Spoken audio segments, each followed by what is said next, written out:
Hi there. How are you? Hope everybody's relaxed after a nice long weekend. I worked the whole weekend. Got my backyard looking nice, though, my deck rather, looking very nice. Anyways, today we're going to talk about lead conversion strategies. So, once again, don't hesitate to ask any questions. I'm happy to answer them, and let's begin. Yes, when we think about leads, I'm thinking about all different kinds of leads. Of course, online leads seem to be where real estate agents seem to be having the biggest problem in terms of, converting some of these online leads. So yes, you can convert online leads, believe it or not. There are some principles that we're going to talk about that are pretty straightforward, but a lot of times, I've often said to people, it's some of the basics of real estate.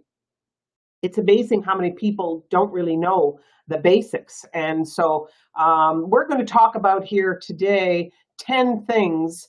I think there might even be more if I'm not mistaken. I may have added a couple before I change this slide. But anyways, there are some 10, 11 things on some lead conversion strategies that we're going to talk about. Of course, it all starts with, your website, your blogs, your social media pages. If you're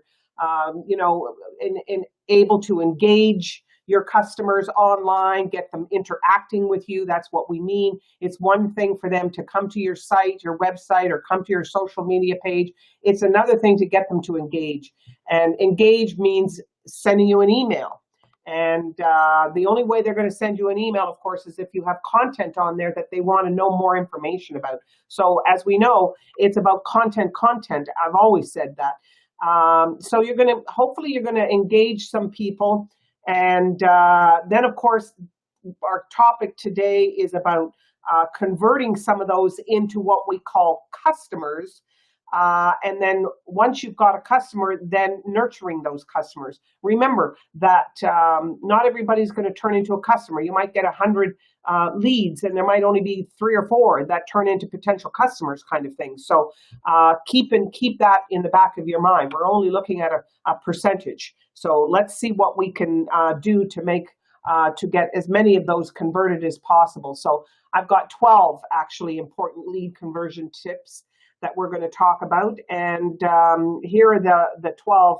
I've got 11 on here and 12 on there. I know when I wrote this, it was over the long weekend, so I maybe had a glass of wine or two, too many possibly, but I made some changes and forgot to change every slide. But anyways, here's what we're going to talk about. It's a numbers game. We're going to get into detail about that, of course, and who responds first wins. Got to keep that in the back of our minds.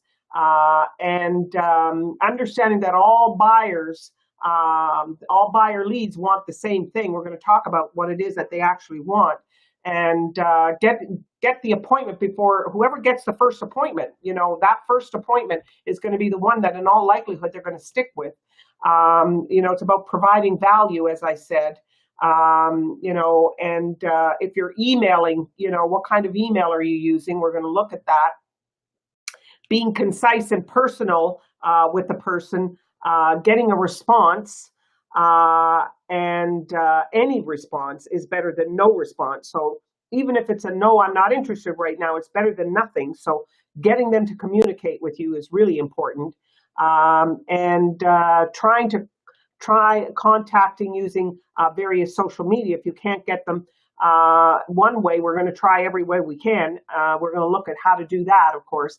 And then those that don't respond, put them on a drip campaign, drip, drip, drip, keep sending them stuff. Don't give up on them. And there's many ways you can do that without spending any money. And that's what I mean by practice on the cheap. Here's what's interesting, a stat from 2016, 90% of buyers who use the internet worked with an agent that work with an agent that are more likely to use the agent than those who don't. So remember that 90% of the people that interact with you online, they eventually will work with a real estate agent. 56% First-time home buyers are between the ages of 25 and 34, are millennials, and 55% of buyers turn to the internet first. So these are some stats from 2016. Just thought I'd throw them in there. As I said, it's a numbers game. So it's about the funnel of getting all of those internet leads from all the different sources, from your website, from your blog, if you have one, from your social media pages, referrals. It's everywhere. It's not just online leads, but offline leads as well. So the more leads that you can get into your funnel, the better it is. But most internet leads, remember, these are what we call bottom feeders that have already signed up for offers, with other real estate agents. So they're not just signing up with you. As you know, a lot of these internet leads have signed up with many different real estate agents subscribing to different things. So there's a number of people who are real estate agents who are fighting for their business, as you know. So keep this in mind and don't get discouraged if you're not able to convert many of these leads. It takes time. And usually they also say that internet leads take about 6 months to a year to convert. A sign call is going to be a lot quicker to convert. If you get a referral, they're going to be a lot quicker to convert. If you're doing any direct mail kind of thing, people calling you on a newsletter that you put out into your farm area, they're probably going to be a little quicker to convert because they're contacting you on that. Internet leads, start the investigation and start searching way early. They could be a year away from actually deciding to go out and start looking. So keep that in the back of your mind as well. As I said, who responds first wins. 35 to 50% of sales go to the first business person to respond to them. That's why it's so important to remember, strike while the iron is hot. The first agent to respond with a phone call, if you can. That's why when you're asking for information, when they're on your website or they're on your blog and they're subscribing to something, remember that's what they're doing. They've seen some information that they find interesting. They want more information on that, whether it's a listing or whether it's an article that you have on your website or on your social walls or whatever. They're asking for more information. And they're giving up their email address. So you should be asking for first name, last name, email, and a phone number. Always ask for those 4 pieces of information. Keep it to that. This means that it's so important that when you get that email, you need to be immediately getting alerts directly to your phone. Even have an alert set up so that an autoresponder can send them an email if you're in the car and you can't respond right away. At least they're getting some kind of a quick auto-respond message, letting them know that if I'm not contacting you right away personally, it's because I'm either in my car or I'm with a customer. I will contact you within the hour. Give them a time frame of when they can expect to hear from you. So make sure you do that. If, however, you are able to respond right away, and they've given you a phone number, I would pick up the phone and call them, is what I would do. So make sure that you have some sort of an autoresponder set up to any messages that you get from your website, from your social walls. You should have an autoresponder set up on that. You can do that through your Outlook if you're using Outlook. You can do that through Gmail if you're using Gmail. So, there's a number of different ways that you can do that. If you've got a website, if you're using the Income real estate website, you can set up autoresponders with them as well quite easily. So understand what all buyer leads want. Remember, buyers are interested in obviously looking at houses. We know that. You get this lead maybe because they saw a listing on your website. Make sure you understand that all buyers are looking for a real estate agent who's going to help them find a good house at a really good price. I mean, that's the bottom line that they want. So understanding this when you're calling, for example, I had a real estate agent. I was at an office doing a training session, and she was having a difficulty with, she was doing what they call pre-construction. And I'm sure most of you know what I mean by pre-construction. These are buildings that are not yet built. Some of them are in the process of being built. Some are not even, they haven't even broken ground yet. But she was working in pre-construction. She was not in resale. And she was saying that she gets between 100 to 150 leads every single solitary month. She gets tons of leads. And they're going to the website, they're seeing information on the pre-construction. There's a form there if you want to be registered to make sure you get the first opportunity to come in and take a look at the condos or the townhomes, whatever it is, before they're even released. If you want to be first, fill out this form kind of thing. So she's getting between 100 to 150 every month. And she said, but my conversion is really, really, really low. And she said, I don't know what I'm doing that I'm not doing right. So I said to her, well, let's role play, if we will. You know, I just came from another meeting, so here I am drinking water again. Sorry. I said, let's role play. What do you say to them? And she said, well, here's what I say to them. You know, remember, I'm calling them now. I'm the real estate agent, so I'm calling the customer. And these people have filled out this form online, and so I'm now contacting them. And I said, so what do you say when you pick up the phone and you call them? She said, well, I say hello. You know, I introduced myself. I'm calling from HomeLife, and you were contacting me about the X building, whatever the name of the building is. What kind of information are you looking for? And that's what she would say. And I said, well, stop right there. Okay, let's time out. Already you're off on the wrong foot.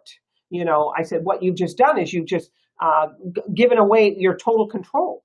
And you're treating this situation like a sales clerk in a clothing store. You know, does this come in black? No, only comes in white, kind of thing. You know, what information do you want? So that's a clerk. That's not a professional salesperson. So I said, here's what I would be doing. Okay. And I gave her this tip, which I'll share with you. Everything changed for her. This one thing that's been holding her back all this time, just because she wasn't handling the calls correctly, I gave her this idea of what to do. And she said to me, I've been in that office many times since. She said, boy, everything has changed for her now. And here's what I told her to do. I said, pick up the phone, call them up and say, hi, you filled out a form on this particular project. You were interested in that project. Before I give you information that you're looking for, let me first of all tell you that I specialize in pre-construction. And right now, there's about 40 different buildings that I can talk to you about. And so before I give you the information on this building, I have some questions I'd like to ask you, because there might be another building that I have information on that might be even a better value to you than the one that you contacted me on. So do you mind if I ask you a few questions? And so you see, all of a sudden now you've taken control of the situation rather than just pass control over. So the most important thing to remember in lead conversion, when you're dealing with the phone, especially when you're dealing with the phone, okay, it's about knowing how to be able to control the call. You know, that is the single most important thing. And how you control the call is by you asking questions, not by you answering questions. So if someone has asked you a question, yes, answer it, but always follow it up with another question. So all buyers are looking to find a great house. You know, they're searching by themselves, as you know, online. Ask them what attracted them to this particular house. What made you, you know, want to send me an email? What about this house interested you? So that will give you an idea of a little bit of what they were sort of looking at when they decided to email you. Understand when you're calling the lead and start off the conversation by asking about the particular home that they're transitioning in. The other thing I always want to know right early on, you know, is, you know, do you mind if I ask you, do you rent or do you own? I want to know, do you rent or do you own? If they own, obviously the next question, are you going to be selling in order to purchase this? You know, or are you buying this for an investment? Because that's also going to help you to determine how serious this client is. If they say that they're going to be selling their house to buy the next one, that they're trading up, they're buying something bigger, the house they're in is too small, then obviously you want to get in the door and you want to be able to do an evaluation on their house as well as the property that they're inquiring about. Are you planning on buying first before you put your own house on the market? A lot of people do that. Even though I totally am against it, you know, as a realtor, we always think you should sell first, then buy. A lot of people are doing the opposite today. So always remember what buyers are looking for. They're looking for a great house. They're looking for a great real estate agent. As I was always told, before anybody's going to buy a house, don't think that there's such a thing as looky-loos. You know, what we mean by that, they just want to look. They're not really interested in buying. Always remember, everybody's going to look, and they're going to look, and they're going to look until they find the right real estate person, the right professional who's going to find them the right house and sell them. Until they find that right real estate agent, they're going to just keep looking. And that is what we want to know, that you know how to be able to convert them from a looker into a buyer. And that's part of what we're going to talk about today. So always remember what your goal is. You know, when you're on the phone, you're always looking to get an appointment. That's the purpose of the telephone. The only job of the telephone is to get an appointment. Don't try and close them over the phone, if you know what I'm saying. Don't try to get into all this information about the house. You know, that you give them so much information, they don't even need to come and see it. You know, you need to whet their appetite, okay? And whetting their appetite to make them want to come and see the house. So being the first one, however, to deal with that call and able to get a face-to-face meeting with that person is a big one. That is going to be you're 70% there if you're able to get the appointment face-to-face with them. You know, you're 70 to 80% of these buyers are going to stick with you. And that's why it's so important to get them to meet with you. Very, very important. And be that first one to be able to do that. And, you know, I've talked about this just the other day. You know, I've been looking at houses myself because, you know, I'm planning on moving from where I am right now and looking for a house myself. And I can assure you, I've been working with real estate people, and many of them know exactly, you know, I've worked with 2 or 3 of them right now, actually 3 to be honest with you. I haven't signed any agency agreement because I haven't found anybody yet that I'd be willing to sign one with, to be honest with you. I'm being straight up honest with you. And the reason for that is because I think too many real estate agents depend on one thing. You know, they listen to what the client wants. They go into Toronto Real Estate Board. They set up, you know, the automatic emails in the area. And they depend on those emails of doing the job for them. That is wrong, wrong, wrong. If you are doing that, just setting up automatic emails to go to them and think that that's enough to keep the client working with you, you are 100% off base on that. That is not going to get a client to stick with you at all. Here's what's going to get a client to stick with you. This one agent that I've been out with the most, she knows exactly what I'm looking for. What she should be doing is going out there and weeding out the different houses, going in and inspecting them and saying, no, she's not going to like this. No, she's not going to like this. Oh, I think she's going to like this one. So what she should be doing is actually spending more time doing the searching for me rather than depending on MLS listings coming to my inbox and that I'm going to do the searching. You see, that's a mistake that a lot of real estate agents are making today. Huge mistake.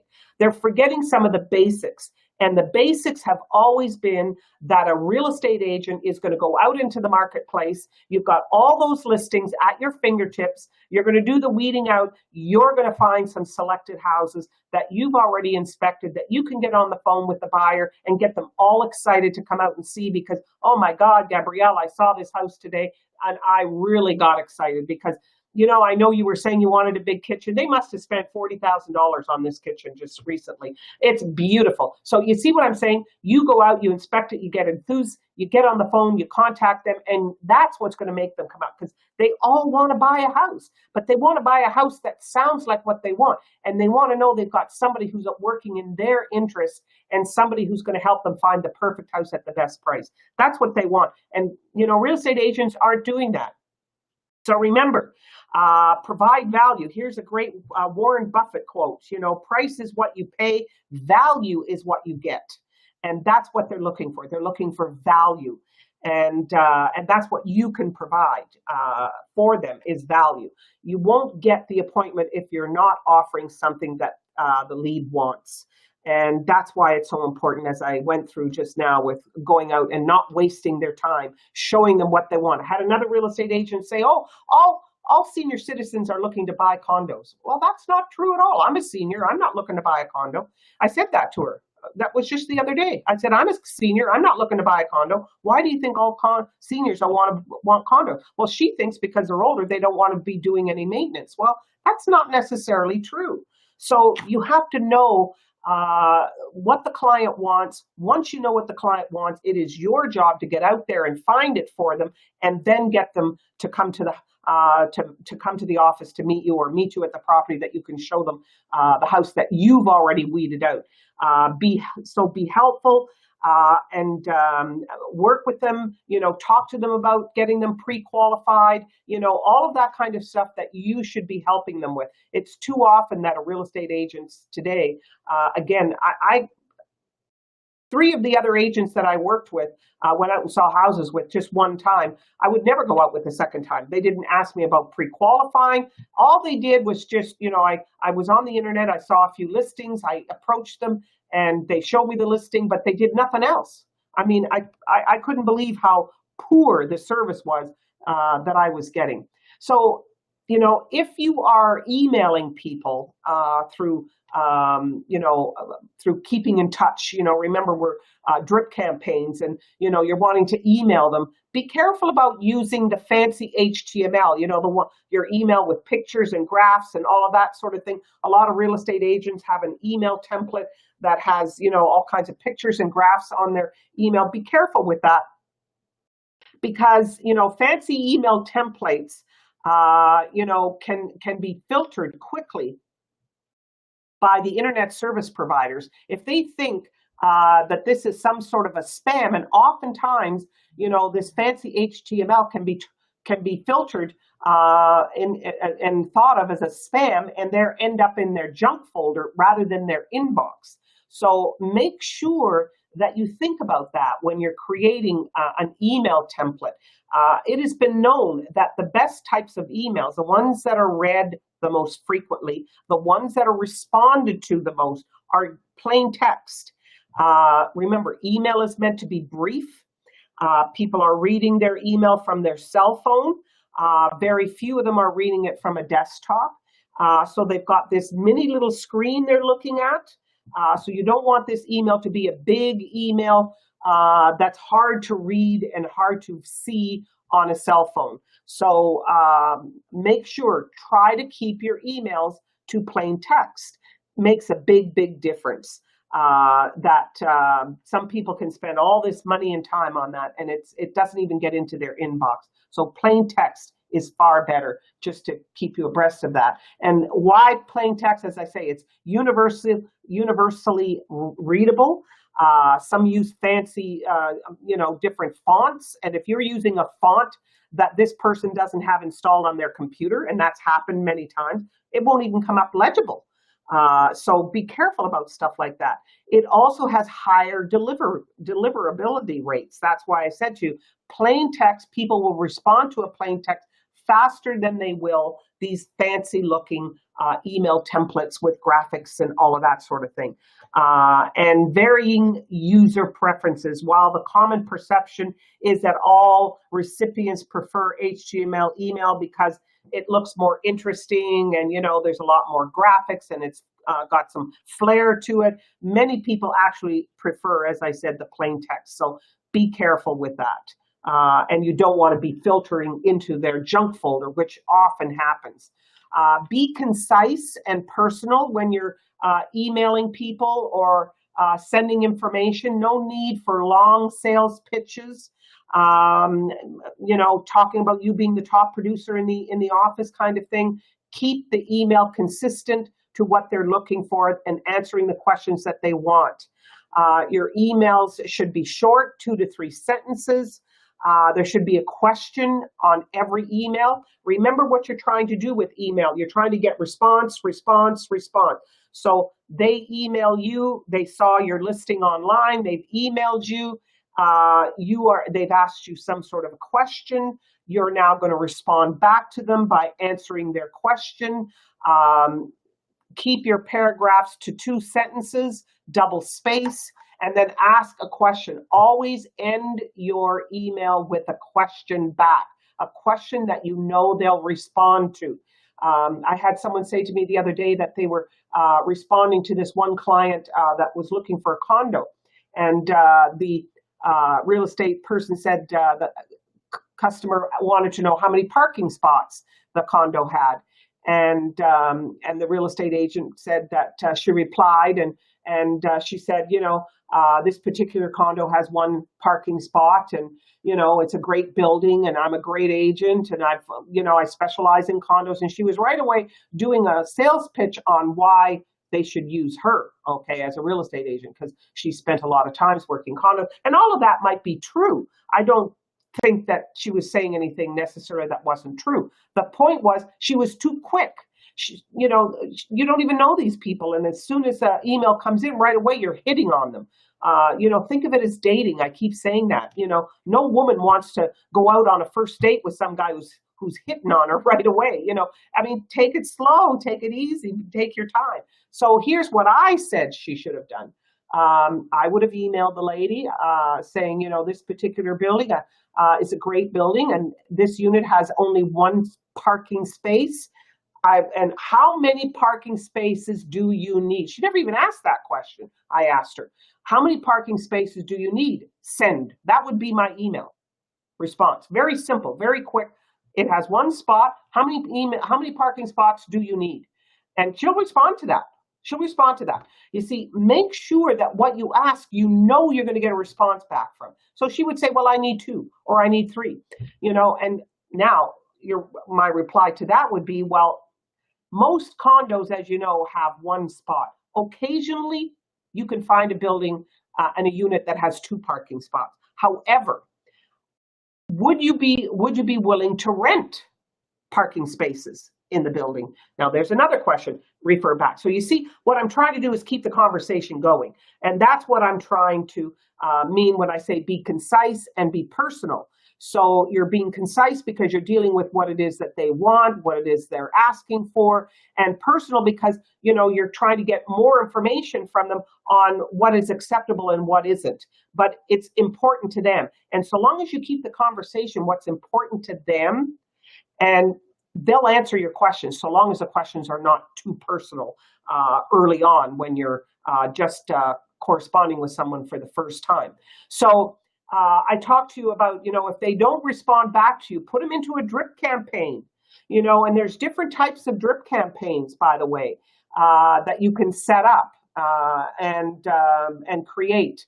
And basically what it is just email messages that you're creating. So taking a look at top of mind drips. These are just, information type emails that they receive that keeps your name in front of them. Okay. So these are little tidbits of, information about the neighborhood or information about you or this kind of thing. But they're just helpful to keep your leads engaged with you and your company.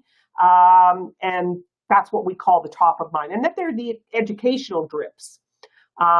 These provide relevant product information, in other words, real estate information that will help them decide on the area that they're thinking of buying in, or the type of property, or what's happening in the real estate market, this kind of thing. Re-engagement drips. These are engagement drips are designed to win back. I know it's been a while since we've talked.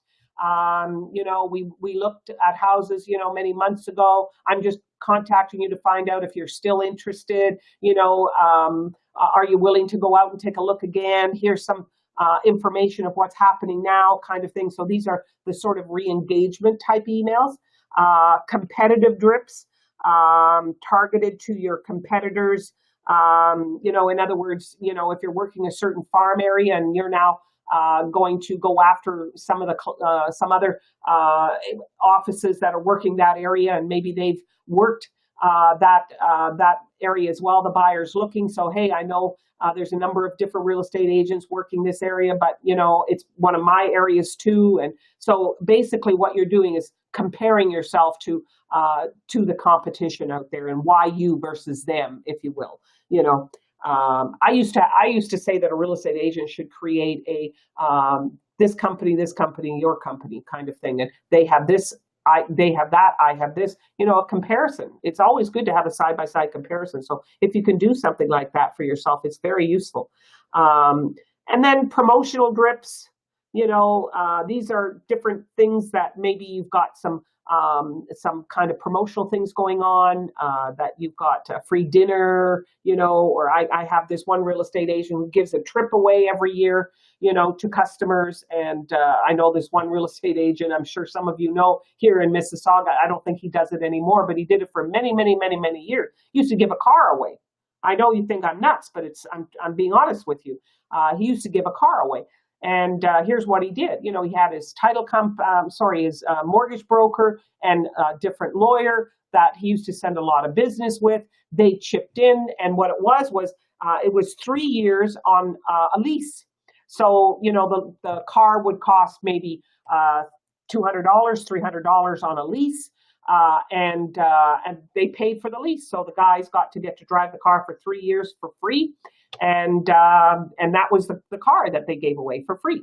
And he didn't pay at all. The mortgage company would pay, say, $75 or $100, and the lawyer would pay the 100, and he would pay the 100. So they used to combine it. So that's what I'm referring to, some kind of promotional drip. Now, HomeLife has the $10,000 sweepstake. I mean, God, that's got to be one of the best tools that a real estate agent can use to help get people to fill out forms on their website, on their social walls, and as a great tool to send to customers. Hey, if you haven't entered my $10,000 sweepstake, please do, because somebody is definitely going to win. And then again, training, all kinds of educational. So the majority of real estate leads are early in the process, are not looking to buy immediately. That's why the drip campaigns are so important. And I'm hoping that you're using drip emails. If you're using, again, Income Real Estate, they have a whole series of emails that you can set up, drip email campaigns. There's a number of different ways that you can do this. Even if you're using some real estate contact management systems, for example, Top Producer, if you're using that, has email drip campaigns. So does Exact, IXACT, contact management system. They have email drip campaigns already set up. If you're using our tech package, we have a whole email campaign in there, which is the Imprev marketing, that you can set up all kinds of drip campaigns using their email. So no excuse for not having an email drip campaign, because they're available out there. You don't have to create them, or already created for you. All you need to do is set them up. So as soon as a client contacts you through email, they filled out a form, it's now a lead that has come to you. The first thing you should be doing is going into your system and setting them up into a drip email campaign that they're getting emails from you on a regular basis. Let them unsubscribe. If they want to unsubscribe, let them unsubscribe. Understand this, not all of them are going to unsubscribe. I guarantee you there's going to be the smallest percentage will unsubscribe. So don't be afraid if they unsubscribe, or don't get upset if they unsubscribe. So what? If you've got a good lead generation program going, you're going to be getting lots of leads. You don't worry about the ones who unsubscribe. They're ones that probably wouldn't buy through you anyway. So you're not losing anything. Get a response, any response. That's what I was saying to you. Most leads are not going to respond no matter what you do. But here's an email that I used to use, and a few cold leads to warm up. Hi, I've been trying to reach you. I just want to make sure I have your correct email address. Are you still looking to buy? Are you still interested? Again, it's very casual. It's non-threatening. Don't be afraid to do that a few times. Don't get angry in your emails. I was doing a course one time, and the real estate agent said, yeah, I got the email. I reply. He never replies back. And then I emailed him again and still didn't reply. And I did this 3 times, and each time he never replied. So I finally sent him an email and said, what's wrong with you? Why aren't you replying to my emails? And I laughed when I heard him say that, because truthfully, come on, if someone did that you've never met before, and you say, hey, why are you not responding to me? What's the matter with you? I would block that person, wouldn't you? I had one guy, uh, sent me this kind of an email. Truthfully, this was just like a couple of weeks ago. I wish I could find it. I'd read exactly what he said, but I wasn't responding to him. And he said, are you on holidays? Are you in prison? He thought that was funny. Okay. And I'll be honest with you, I laughed when I read, "Are you in prison?" Because I laughed because I thought, what real estate agent would ask a question like that? My God, I thought that was so crazy. Anyways, be careful. We know one thing. You see, when you're talking to someone on the phone, it's you have your voice that you can use to help make a point. You can get people excited. Oh, wait till you see this. I can use my voice inflection. With email, it's very different. You can turn people off very, very quickly with email because they're taking what you say the wrong way because you don't have your voice to be able to say, oh, by the way, it could come across like, by the way, it could come across as angry or something. So you have to be careful, as you know, with email. Try connecting through social. Again, I don't know if you're looking up any of these people that you find that are coming on that you're meeting online in some way, but make sure try. I mean, I know if it's a common name, you don't know what they look like, so who knows if it's the right one. But if you've got a unique person's name, do try Facebook and Twitter, and go online and search for them. Search by email. I mean, you can put their first name, last name, and email address, and trust me, if they have a social account, it'll come up. Okay, and you'll know exactly who they are. So do a search and see if you can find out about who they are. Also, there's a cross reference. If they've given you their phone number, and if it's not a cell number, if it's a landline, there's a cross directory that you could also look up, and oftentimes you're able to find out where they live and through a phone number. So try to do what you can through social and see if you can connect with them through that. And as another way of knowing who they are, because people can be fickle. We know that. Here's a lead plan by day, kind of thing. The first day, you're going to send an intro email after you've responded to them. You might make a call. Okay, that's why I say if they've given you their name, address, their first name, last name, email, and phone number, I always like to call first because I just prefer calling. I get a lot further with phone than I do with email. So hopefully you would do the same. So don't hesitate to, if they've given you a phone number, to call them. By the way, you were on my website. You were contacted me about this one listing. I hope do you have a few minutes? Can I tell you about it? And then see what you could go from there. And if you don't connect, send an intro text. And that's what I meant by send an intro email. If you don't connect with them right away, then send that intro text kind of thing. And then, you can do voice messages as well today. There's all kinds of, different types of email services that will allow you to do all kinds of really great things with email. So check them out too. And then day 2, again, it's another follow-up call. If you don't reach them the first day, follow-up call again. Search for the lead, as I said, on Facebook. Send them a Facebook message. Is also what you can do. Day 3, again, try calling them. This is if you haven't reached them already. This is your plan on people you haven't reached.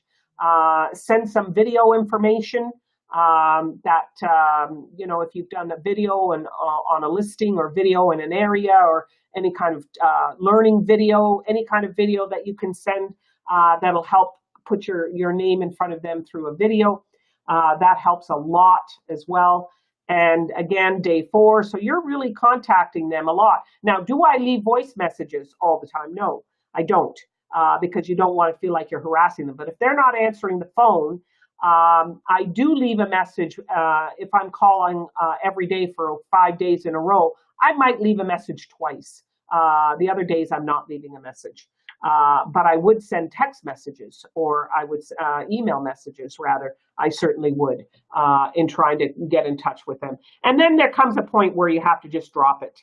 And but this is giving you a 7, 8, 10-day plan. Again, follow-up calls, voice messages on that time, and again, emails. So this just gives you an idea of how often you should be contacting those people. And of course, the drip, drip, drip. The most important thing is to understand is to generate those leads in the first place, because how often, how many leads are you getting every single solitary week, every single month? And the key is to get as many leads as you possibly can, and then to work those leads.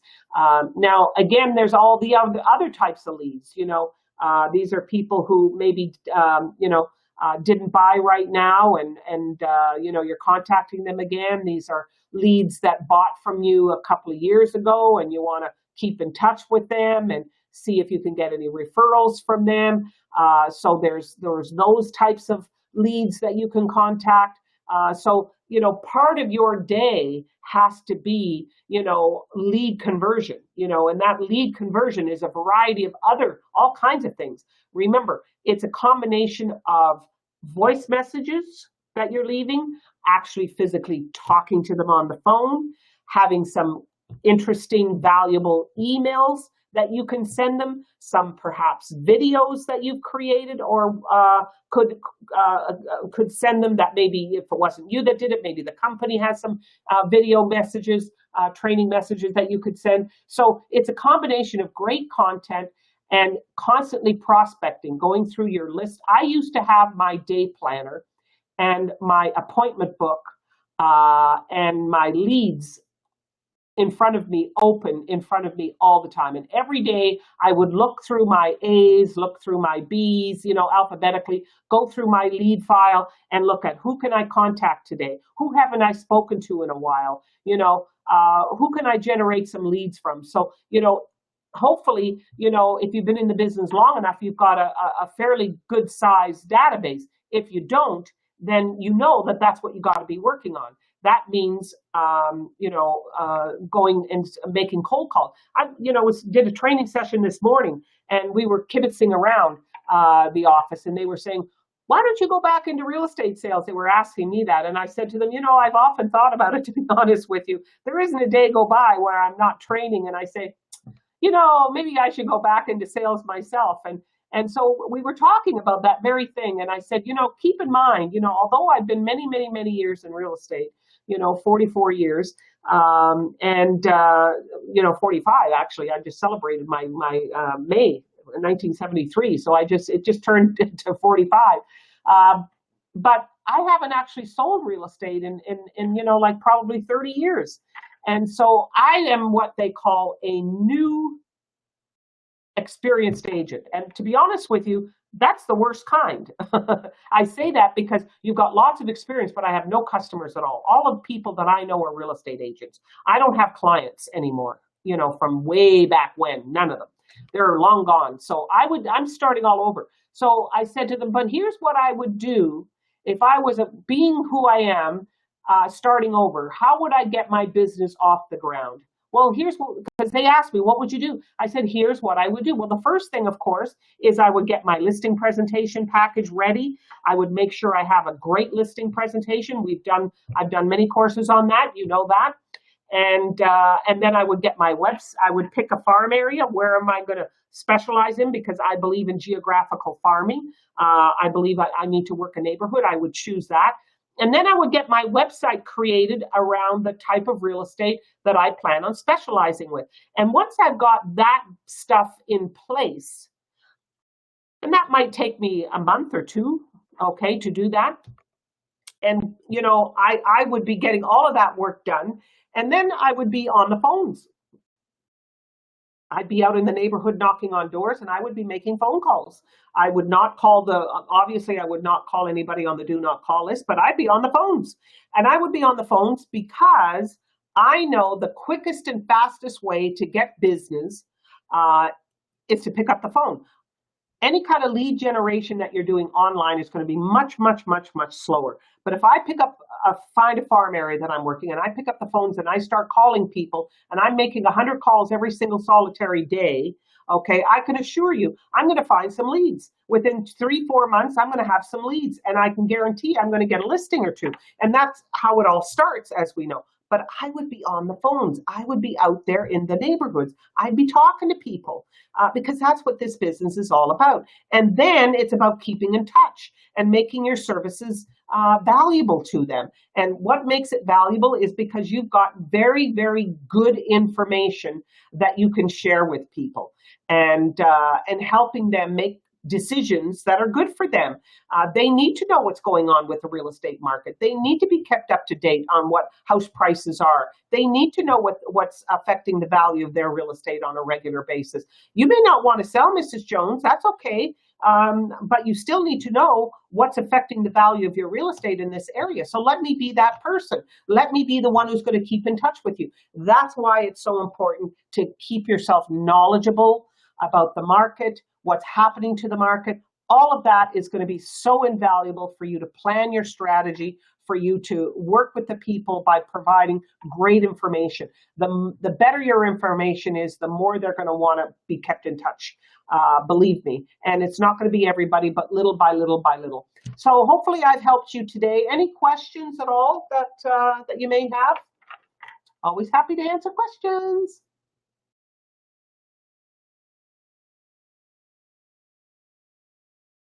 Email. Yes, happy to give you an email. If you've got your pen, write this down. The best email to reach me at is my last name, Jeans, Jeans, like blue jeans, Jean, like Norman, S, like Sally, HomeLife Training. So it's Jeans HomeLife Training at gmail.com. Jeans HomeLife Training at gmail.com. Don't hesitate to send me an email, ask me a question, give me a problem to solve. I'll do everything I can to help you. And thank you for that, DJ. Hope you were able to write that down. Great. Excellent. Okay. Thank you, Chang. Thank you, Jag. Thank you, Alan. Thank you, DJ. Thank you, everybody, for being here today. Look forward to our session next week. Thanks again. Take care. Bye.